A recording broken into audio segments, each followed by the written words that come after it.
یہ آکاشوانی کا سری نگر اسٹیشن ہے۔ اردو خبروں کے ساتھ میں محمود احمد۔ انتظامی کونسل کی میٹنگ کل جموں میں لیفٹیننٹ گورنر منوج سنہا کی صدارت میں منعقد ہوئی۔ میٹنگ کے دوران کئی اہم فیصلے لیے گئے۔ انتظامی کونسل نے محکمہ تعلیم میں کام کر رہے رہبر کھیل اساتذہ کے مشاہرے میں 50% کے اضافے کو منظوری دی ہے۔ واضح رہے کہ سال 2021 میں اس مقصد کے لیے تشکیل دی گئی چیف سیکرٹری کے ماتحت ایک اعلیٰ اختیاراتی کمیٹی نے ان رہبر کھیل اساتذہ کے حق میں اعزازیہ میں 50% اضافے کی سفارش کی تھی۔ ان کے حق میں اعزازیہ میں اضافہ جموں کشمیر یوٹی کے سکولوں میں کھیلوں کی سرگرمیوں کو مزید فروغ دینے اور مقبول بنانے کے لیے کیا گیا ہے۔ انتظامی کونسل نے بورڈ آف پروفیشنل داخلہ امتحانات کے ذریعے سینٹرلائزڈ کاؤنسلنگ کے بعد پیرامیڈیکل اداروں میں رہ گئی خالی اسامیوں کو پر کرنے کی بھی منظوری دی ہے۔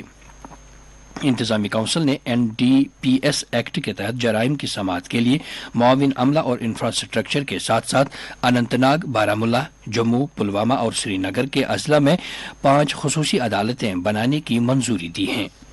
لیفٹیننٹ گورنر کے علاوہ LG کے مشیر RR Bhatnagar, chief secretary Atal Dulloo, lieutenant governor کے پرنسپل سیکرٹری مندیپ کمار بھنڈاری نے بھی انتظامی کونسل کی میٹنگ میں شرکت کی۔ بھارت اور یونان نے سال 2030 تک اپنی باہمی تجارت دوگنا کرنے سے اتفاق کیا ہے۔ وزیر اعظم نریندر مودی اور دورے پر آئے ہوئے یونان کے وزیر اعظم کائریاکوس میتسوتاکیس نے کل نئی دلی میں 2 طرفہ اور وفود کی سطح کی بات چیت کی تھی۔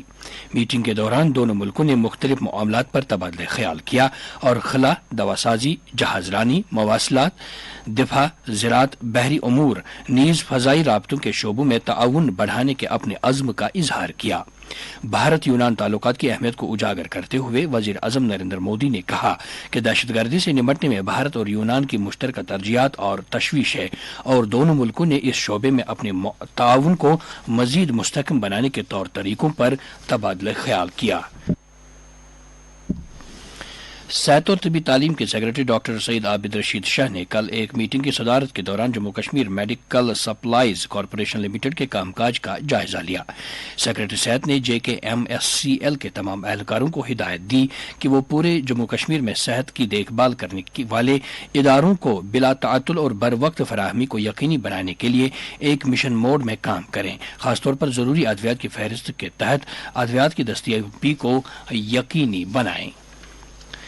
ضلع ترقیاتی commissioner Sri Nagar doctor Bilal Mohi Uddin but نے لوگوں کی شکایت کو ان کی دہلیز پر سننے اور ان کے ترقیاتی مسائل کے موقع پر ہی حل کرنے کو یقینی بنانے کی کوششوں کو جاری رکھتے ہوئے کل عوامی رسائی پروگرام کے تحت ضلع کی تحصیل خانیار میں شہر خاص کے علاقے کولی پورہ میں عوامی شکایات ازالے کیمپ کا انعقاد کیا۔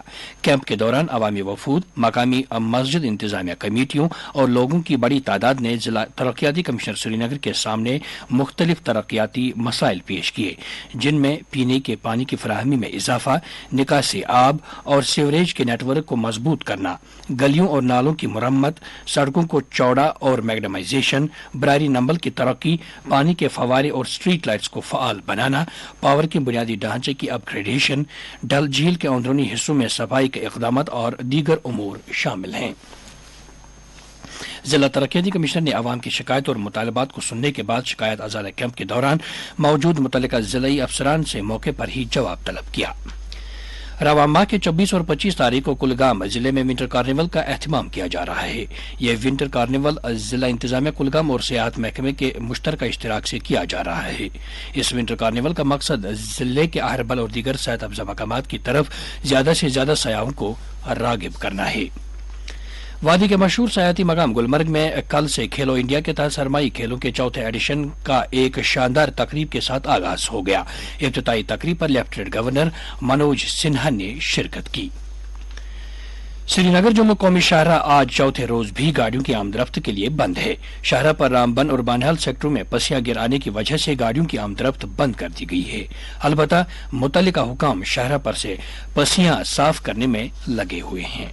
اور اب درجہ حرارت۔ سری نگر میں رات کا کم سے کم درجہ حرارت -1 ڈگری سیلسیس، جبکہ جموں میں رات کا کم سے کم درجہ حرارت 9.2 ڈگری سیلسیس درج کیا گیا۔ اس کے ساتھ ہی خبروں کا یہ بلٹن ختم ہوا۔